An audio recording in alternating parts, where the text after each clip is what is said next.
Concept of IQ. IQ stand for intelligence question.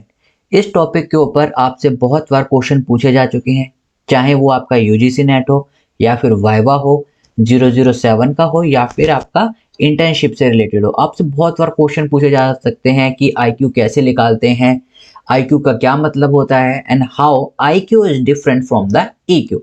तो इस video में हम सारी बात को जानेंगे और आईक्यू कैसे निकालते हैं वो भी देखें। अगर आप हमारे चैनल पर नए आए हैं तो सब्सक्राइब करें और बेल आइकन को जरूर दबाएं ताकि फ्यूचर में आने वाली वीडियोस आपको सबसे जल्दी और आसानी से मिल सके। This is cafe in short, let's get started. So देखिए, जो सबसे पहले जो टर्म यूज हुई थी आईक्यू की, वो विलियम स्टर्न ने 1912 में क्या करी थी, यूज करी थी। और विलियम स्टर्न क्या थे, एक जर्मन साइकोलॉजिस्ट थे जिन्होंने कंसेप्ट ऑफ द आईक्यू को फॉर्म करा था। तो ये क्वेश्चन भी आपसे पूछा जा सकता है, जो बच्चे यूजीसी की तैयारी कर रहे हैं या फिर वाइवा की तैयारी कर रहे हैं किसी हायर पोस्ट के लिए। तो इन सारी चीजों का ध्यान रखें, कोई भी आप टॉपिक पढ़े, किसने प्रपोज करा था और कब प्रपोज करा था, इसको जरूर याद रखें। तो कंसेप्ट ऑफ आईक्यू या फिर आईक्यू किसने प्रपोज करा था, विलियम स्टर्न ने 1912 में। IQ is defined as a numerical value that reflects the extent to which an individual score on an intelligence test depart from the average for other people of the same age। अब देखिए यहाँ पर क्या लिखा हुआ है कि एक IQ कैसे हम डिफाइन करते हैं। ये एक न्यूमेरिकल वैल्यू होती है, दैट मीन्स इसकी कोई न्यूमेरिक वैल्यू आएगी, राइट। ये एक न्यूमेरिकल वैल्यू होती है जो रिफ्लेक्ट करती है कि वो जो इंडिविजुअल है उसका स्कोर इंटेलिजेंस टेस्ट स्कोर पर, दैट मीन कोई इंटेलिजेंस टेस्ट स्कोर होगा उस पे उस इंडिविजुअल का स्कोर कितना आ रहा है और सेम एज में बाकी लोगों का कितना आ रहा है। अगर उसकी आईक्यू हाई है दैट मीन्स वो बाकी लोगों से क्या है, अबव है, और उसकी लो है दैट मीन्स वो बाकी लोगों से क्या है, डाउन में है। तो इस तरीके से आपका आईक्यू चेक होता है या फिर आईक्यू का क्या एक मीनिंग आपको यहाँ पर बताया गया है। ओके, क्या होती है, एक न्यूमेरिकल वैल्यू जो कि आपको डिपार्ट्स करती है average from the other people of the same age. अब देखिए और देखते हैं आईक्यू के बारे में। IQ is measure in term of the mental age, that is MA, and chronological age और you can say chronicle age, right. अब देखिए मेंटल एज और जहां पर हमने क्रॉनिकल एज को यूज करा है, इसका क्या मतलब है ये भी हम जानेंगे। Alfred beneath 1908 introduce the idea of the mental as. अब देखिए यहाँ पर विलियम स्टर्स ने किसका करा था, आईक्यू का, लेकिन अगर हम बात करें मेंटल एज की तो यहाँ पर क्या है, अल्फ्रेड बिनेट, राइट। कई बार वो क्वेश्चन आपसे पूछ सकता है कि मेंटल एज को सबसे पहले इंट्रोड्यूस किसने करा था, तो आप विलियम स्टर्न मत करना, क्या होगा आपका अल्फ्रेड बिनेट। अल्फ्रेड बिनेट 1908 में उन्होंने क्या करा था, मेंटल एज को इंट्रोड्यूस करा था। हमने बात करी थी दो, दैट इज आपकी मेंटल एज और क्रोनोलॉजिकल एज में क्या होते हैं, आइए वो भी देखते हैं। Mental age, an expression of the extent of development achieved by an individual, stated in terms of the performance that can be expected at any given age। एक वो एक्सप्रेशन या फिर आप कह सकते हैं एक डेवलपमेंट किस एक्सटेंट तक जो कि उस इंडिविजुअल ने अचीव करा है इन टर्म ऑफ द परफॉर्मेंस, किसकी टर्म में, किसी परफॉर्मेंस के टर्म में एक इंडिविजुअल के द्वारा मेजर क्या हुआ, या फिर क्या कह सकते हैं आप एक एक्सप्रेशन जो कि उसने अपनी डेवलपमेंट दिखा रहा है कि उसने उस लेवल को कहां तक अचीव कर रखा है और उस एज में जो दूसरे और चिल्ड्रन हैं या फिर स्टूडेंट हैं वो कहां तक एक्सपेक्टेड करते हैं। दैट मीन्स कि सपोज करिए हम किसी भी चिल्ड्रन के ग्रुप ऑफ एज चिल्ड्रन की बात कर रहे हैं, राइट। अब मैं इसका एक एग्जांपल लेता हूं, जैसे कि 6th क्लास के बच्चे हैं, राइट, उनकी हाइट है अराउंड 5 फीट।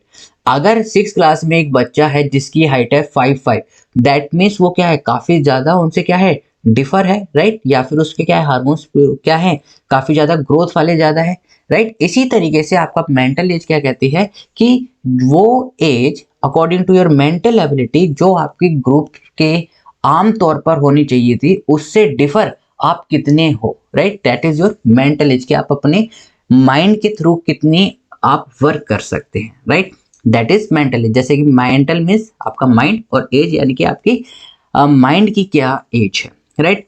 क्रोनिकल एज जैसे या फिर आप कह सकते हैं chronological age, that is refer to the age in term of year, month and the hour. This is calculate from the time and date of the birth of the individual. जैसे कि अगर हम आपकी बात करें, आज सपोज कर लीजिए आप 20 साल के हैं, that is your chronical age क्या है, 20 year. But be it may or may not be possible कि जो आपकी मेंटल एज है वो 20 से ज़्यादा भी हो सकती है और 20 से कम भी हो सकती है, राइट।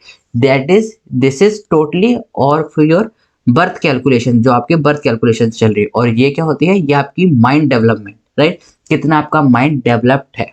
ओके, अब बात करते हैं आईक्यू को कैलकुलेट कैसे करते हैं। देखिए आईक्यू को कैलकुलेट करते हैं, IQ is to mental age divided by chronical age multiply by 100। 100 को हम क्यों यूज करते हैं, ताकि हम डेसिमल्स को अवॉइड कर सके। ओके, अभी आपको और अच्छे से समझ में आ जाएगा, वीडियो में बने रहिए। देखिए mental age include basal age plus partial credit, right. Mental age में आपकी क्या होती है, बेसल एज यानी कि जो आपकी बेस एज है प्लस पार्शियल क्रेडिट। अब ये पार्शियल क्रेडिट क्या होता है, इस चीज को भी देखते हैं। देखिए यहाँ पर मैंने एक क्वेश्चन ले रखा है, इससे आपको बहुत अच्छा समझ में आ जाएगा।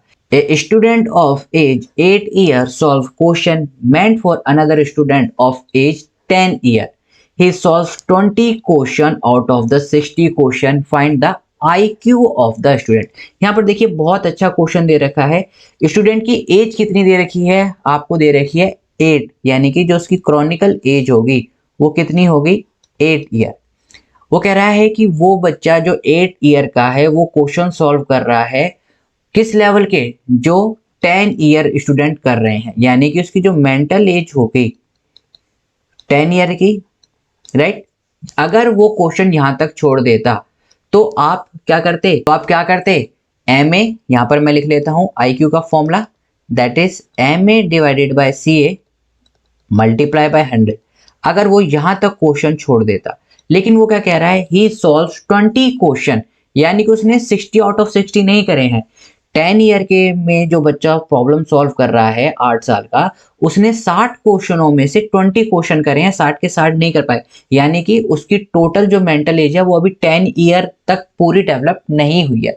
Somehow he can do 20 question out of the 60 question, right. तो अगर ये आपका ही सॉल्व वाला पोर्शन नहीं दे रखा होता, ये वाला पार्ट, तो आप डायरेक्ट इसकी वैल्यू पुट कर देते। लेकिन यहाँ पर अभी आपको दे रखा है कि वो क्या कर सकता है, 20 क्वेश्चन सॉल्व कर सकता है आउट ऑफ द 60 क्वेश्चन। यहाँ पर मैंने आपको ऊपर बताया था कि जो बेसल एज के साथ साथ आपके पार्शियल क्रेडिट भी उसमें क्या होता है, ऐड होता है। पार्शियल क्रेडिट क्या है, यानी कि प्लस ये बेसल एज होगी इसकी, बेसल मीन्स उसकी बेस एज क्या है, 10 ईयर। अब देखिए वो कितने क्वेश्चन, 20 क्वेश्चन सॉल्व कर सकता है, कितने में से, 60 में से, दैट इज 1/3, राइट। यानी कि इसकी मेंटल एज होगी 10 1/3। This is mental age of this question. आपके सामने फॉर्मूला लिखा हुआ है, M A divided by C A multiply by 100। इसमें वैल्यू पुट करते हैं, एम ए दैट इज क्या हो जाएगा, ये 10 30 और 31/3, राइट। ये आपकी होगी mental age 31/3 divided by chronical age कितनी दे रखी है, 8 मल्टीप्लाई बाय 100, राइट। अब यहां से आप कर सकते हो 2 जा 25 और ये क्या बचा, ये अब और ज़्यादा बाइफरकेट नहीं हो सकता है, तो हम इसे कैसे लिख लेंगे, 31/3 multiply by 1/2 multiply by 25, right. अब आप इसको जब सॉल्व करोगे तो आपके पास वैल्यू आ जाएगी, जब आप इसको सॉल्व करोगे तो आपके पास वैल्यू आ जाएगी which is equal to 129.125। That means इसकी IQ कितनी है, 129। और आप कैसे पता लगाएंगे कि ये बच्चा जीनियस है या फिर स्टूपिड है या फिर इडियट है, राइट। तो एक चार्ट आपको हमेशा याद रखना है और इस चार्ट के ऊपर भी आपका क्वेश्चन पूछे जा सकते हैं। फिलहाल पहले अभी हम इसको एक बार दोबारा देख लेते हैं। देखिए यहाँ पर हमें दे रखा था स्टूडेंट ऑफ एज 8 ईयर, यानी कि उसकी एज क्या है, 8 साल। तो मैंने आपको बताया था कि कितनी भी उसकी एज हो वो आपकी क्या हो जाती है, क्रॉनिकल एज। आपको इश्यू कहाँ होंगे, सिर्फ और सिर्फ मेंटल एज में। अगर वो क्वेश्चन कहता है कि जो 8 साल का बच्चा है वो 10 साल के बच्चे की या फिर 8th क्लास का स्टूडेंट 10th क्लास के स्टूडेंट के क्वेश्चन सॉल्व कर रहा है, तो आप डायरेक्ट लगाते हैं M A by C A multiply by 100। लेकिन उसके बाद उन्होंने देखिए यहाँ पर क्रेडिट भी उसे दे रखा है कि वो 20 question out of 60 question solve कर पा रहा है, यानी कि हमें उसको भी बताना पड़ेगा कि उसका पास जो 20 आउट ऑफ 60 क्वेश्चन है उसका क्या सिग्निफिकेंस है, राइट। तो सीधा सीधा सिंपल जैसे अभी मैंने करा आपके सामने, बहुत ही इजी है। क्वेश्चन काफी बार 1 मार्क्स में या 2 मार्क्स में पूछे जाते हैं, नहीं तो आपसे वाइवा में पूछ सकता है कि बताइए मेंटल एज कैसे होगी, इसमें बेसल पॉइंट या फिर क्रेडिट पॉइंट आपके इंक्लूड होंगे या नहीं इंक्लूड होंगे। अब देखिए आपके पास IQ आ गई 129.25। कैसे आप कहोगे कि ये इडियट है, सुपर जीनियस है कि गिफ्टेड है? इसके लिए आपको एक ग्राफ को याद करना पड़ेगा। ये देखिए हमने यहाँ पर ग्राफ बना रखा है 175 and above precocious, right. 150 to 174 very superior, 125 to 149 superior. That means इस बच्चे की कितनी आई थी 120